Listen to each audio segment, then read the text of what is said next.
এ হচ্ছে আমার শাশুড়ি মা। আমার শাশুড়ি মায়ের শরীর খারাপ কদিন ধরে ছিল, রবিবার থেকে। তো যাই হোক, কালকে 29 তারিখ, কালকে আসছে হসপিটাল থেকে। তা সেই জন্যই খুব ব্যস্ত ছিলাম।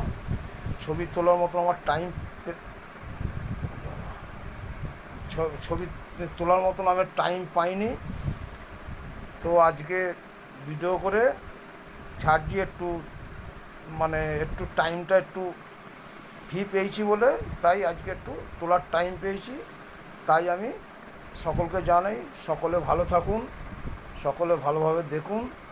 হ্যাঁ।